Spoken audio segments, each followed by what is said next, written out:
सोचो एक बार, तुम एक ऐसी जगह काम करो जहां ना सूरज की रोशनी हो, ना खुली हवा हो, ना कोई रास्ता हो बाहर जाने का, सिर्फ अंधेरा, धूल और जिंदगी का डर। ये कोई फिल्म नहीं है भाई, ये एक असली दुनिया है, जमीन के 100 मीटर नीचे, जहां हजारों माइनर्स रोज अपनी जान हाथ में लेकर उतरते हैं। हर कदम पे डर होता है, हर सांस पे एक सवाल होता है, क्या मैं आज वापस घर पहुंचूंगा? फिर भी ये लोग रोज उठते हैं, अपना हेलमेट पहनते हैं और चल पड़ते हैं उस अंधेरी दुनिया की तरफ, क्योंकि उनके पास कोई दूसरा रास्ता नहीं होता। हम बात कर रहे हैं अंडरग्राउंड कोल माइनिंग की, दुनिया का सबसे खतरनाक काम जो चलाता है हमारे घर, हमारे फैक्ट्रीज और हमारी बिजली। लेकिन क्या तुमने कभी सोचा है कि वो कोयला जो हमारे काम आता है वो आया कहां से? कोई मशीन अकेले ये काम नहीं करती। इसके पीछे है इंसानों की हिम्मत, मेहनत और एक ऐसी जिंदगी जो हम सोच भी नहीं सकते। आज हम तुम्हें उसी दुनिया में लेकर जाएंगे, एक ऐसी दुनिया जो जमीन के नीचे छुपी है। तो रेडी हो, चलते हैं अंदर। जब एक नया कोल माइन शुरू होता है तो सबसे पहले काम होता है जमीन के अंदर रास्ता बनाना। यह कोई छोटा काम नहीं है दोस्तों। बड़े बड़े ड्रिलिंग मशीन्स, जिन्हें रोड हेडर्स कहते हैं, उससे करके माइनर्स जमीन को काटना शुरू करते हैं। यह मशीन्स इतनी पावरफुल होती हैं कि ये पत्थर और मिट्टी को बिल्कुल ऐसे काटती हैं जैसे कोई बटर को काट रहा हो। टनल बनाना एक स्लो प्रोसेस है, कई बार एक टनल बनाने में काफी दिन लगते हैं और इंजीनियर्स को बार बार चेक करना पड़ता है कि जमीन का स्ट्रक्चर कितना मजबूत है। अगर जमीन कमजोर हो तो टनल किसी भी वक्त बंद हो सकता है। और यह सिर्फ एक डर नहीं है, हिस्ट्री में कई बार ऐसा हुआ है जब पूरी टनल कोलैप्स हो गई और अंदर काम करने वाले माइनर्स कभी वापस नहीं आए। उनकी कहानियां आज भी उन परिवारों के दिल में जिंदा हैं जो उनका इंतजार करते रहे। इसलिए जैसे जैसे टनल बनता है, उसके साथ ही हैवी स्टील या कंक्रीट के सपोर्ट फ्रेम्स लगाते हैं, जैसे किसी पुरानी इमारत को थामने के लिए पिलर्स होते हैं। यह सपोर्ट स्ट्रक्चर्स ही माइनर्स की पहली जिंदगी हैं। अगर ये न होते तो कोई भी अंदर कदम नहीं रख सकता था। अब जब टनल बन गया तो असली काम शुरू होता है, कोयला निकालना। और ये काम करता है एक मशीन जो सुनने में ही दिल कांप जाता है। इसका नाम है कंटिन्यूअस माइनर। ये मशीन देखने में एक बड़े से डायनासोर की तरह लगती है। आगे की तरफ बड़े बड़े घूमते हुए टीथ होते हैं जो सीधा कोल की वॉल से टकराते हैं और उसे टुकड़ों में तोड़ देते हैं। एक एक टुकड़ा कोल फ्लोर पे गिरता है और वहां से कन्वेयर बेल्ट उसे पकड़ के आगे ले जाती है। सब कुछ इतनी तेजी से होता है कि एकदम एक्शन मूवी जैसा लगता है। बस फर्क इतना है कि यहाँ सच में कोई भी गलती माफ नहीं होती। माइनर्स इन मशीन्स के पास खड़े काम करते हैं, नॉनस्टॉप धूल, आवाज और वाइब्रेशन के बीच। आंखों में गॉगल्स, मुंह पे मास्क और तन पे हैवी प्रोटेक्टिव सूट, फिर भी खतरा हर तरफ होता है। एक बार मशीन जैम हो जाए या कोल वॉल गलत एंगल से टूटे तो एक्सीडेंट होने की पूरी पॉसिबिलिटी होती है। कई माइनर्स तो इतने सालों तक ये काम करते करते एक ऐसी बीमारी में गिरफ्तार हो जाते हैं जिसे ब्लैक लंग डिजीज कहते हैं, जहां कोयले की धूल सीधा उनके फेफड़ों में भर जाती है और उन्हें धीरे धीरे अंदर से खत्म कर देती है। लेकिन ये लोग रोज ये काम करते हैं क्योंकि उन्हें अपने घर चलाने होते हैं। अब एक चीज और है जो इस पूरी माइन को जीवित रखती है, और वो है हवा। जी हाँ, जमीन के नीचे इतनी गहराई में फ्रेश एयर ऑटोमेटिकली नहीं आती। अगर वेंटिलेशन सिस्टम काम करना बंद कर दे तो सिर्फ कुछ ही घंटों में अंदर का पूरा एटमॉस्फेयर इतना जहरीला हो सकता है कि कोई भी बचेगा नहीं। यहाँ पे मीथेन गैस का डर सबसे बड़ा होता है। ये एक कलरलेस, ओडरलेस गैस है जो कोल माइंस में नेचुरली रिलीज होती है।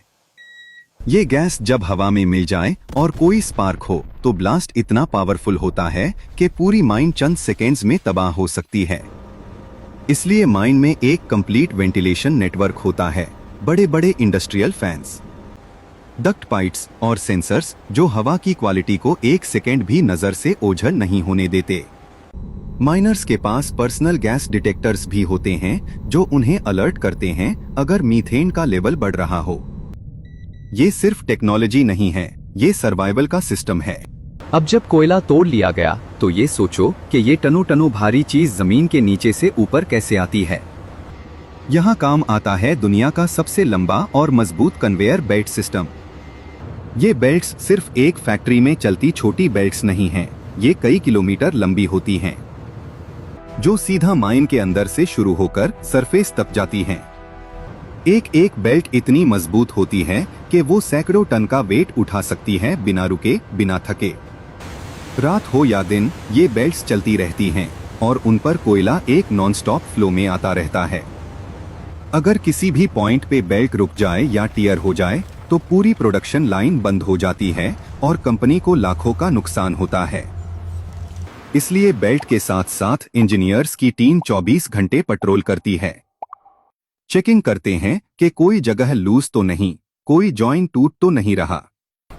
और ये बेल्ट सिस्टम इतना एडवांस्ड हो चुका है कि आज कुछ माइंस में एआई बेस्ड सेंसर्स लगे हुए हैं, जो ऑटोमेटिकली डिटेक्ट कर लेते हैं कि बेल्ट के किसी हिस्से में क्रैक आ रहा है, और अलार्म बजने से पहले ही सिस्टम खुद रुक जाता है।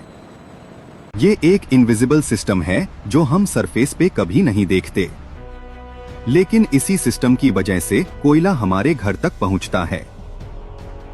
जब कोयला सरफेस पे आता है तो ये बिल्कुल रॉ फॉर्म में होता है, मतलब इसके साथ मिट्टी, पत्थर और दूसरे मटेरियल्स मिले हुए होते हैं।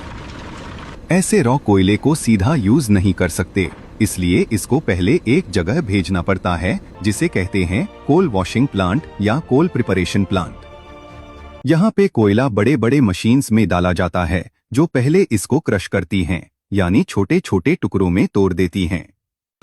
फिर उससे पानी और केमिकल्स के थ्रू वॉश किया जाता है, जिसमें से मिट्टी, डस्ट और बेकार पत्थर अलग हो जाते हैं।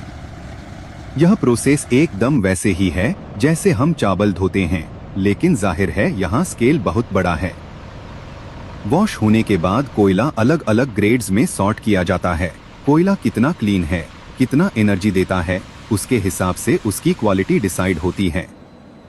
हाई ग्रेड कोल ज्यादा एक्सपेंसिव होता है और ज्यादा एनर्जी प्रोड्यूस करता है, जबकि लो ग्रेड कोल सस्ता होता है और छोटा इंडस्ट्री यूज करता है।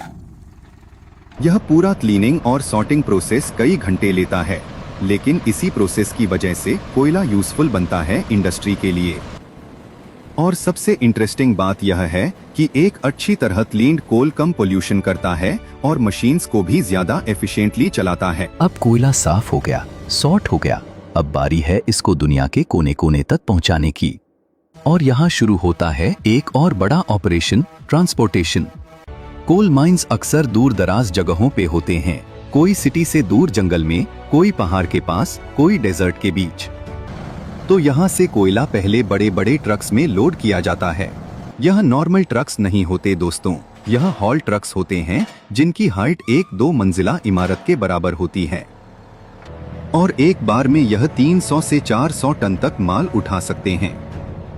यह ट्रक्स कोल को नियर बाय रेलवे स्टेशन तक पहुंचाते हैं, जहां से डेडिकेटेड कोल ट्रेन्स जो कई किलोमीटर लंबी होती हैं, इसे इंडस्ट्रियल जोन्स या पोर्ट्स तक ले जाती हैं। सोचो, एक अकेली कोल ट्रेन में इतना कोयला होता है कि एक छोटे शहर को पूरे हफ्ते बिजली देने के लिए काफी हो। और ऐसी हजारों ट्रेन्स दुनिया भर में रोज चलती हैं, दिन रात बिना रुके। सिर्फ ऑस्ट्रेलिया में हर साल इतना कोयला एक्सपोर्ट होता है कि अगर उसे एक जगह रख दो तो एक पूरा छोटा मुल्क उस ढेर के नीचे दब जाए। अगर एक्सपोर्ट करना हो तो यह कोयला पोर्ट्स पे जाता है, जहां से बल्क कैरियर शिप्स इसे दूसरे मुल्कों तक ले जाती हैं, पाकिस्तान, इंडिया, चाइना। यह एक ग्लोबल चेन है, एक माइन से शुरू होके पूरी दुनिया को कनेक्ट करती है। और फाइनली ये वो मोमेंट है जिसके लिए इतना सारा सफर हुआ। कोयला जब थर्मल पावर प्लांट पहुंचता है तो वहां इसका असल काम शुरू होता है। पावर प्लांट में कोयले को फाइन पाउडर में पीस लिया जाता है, इसे पल्वराइज्ड कोल कहते हैं। फिर इस पाउडर को फर्नेस में डालकर जलाया जाता है, जिससे बहुत हाई टेम्परेचर जनरेट होता है। इस हीट से स्टीम बनती है, स्टीम टरबाइन को घुमाती है, टरबाइन जनरेटर चलाता है और जनरेटर से बिजली बनती है। यह सिंपल लगता है, लेकिन इसके पीछे एक हाईली इंजीनियर सिस्टम काम करता है। और इसी पूरे सिस्टम को चलाने के पीछे सबसे पहले मेहनत करने वाला होता है माइनर, जो जमीन के नीचे उतरता है। उसकी मेहनत ही असल में हमारे घर की लाइट जलाती है। अगर यह वीडियो पसंद आया हो तो सब्सक्राइब करो और बेल आइकॉन जरूर दबाओ।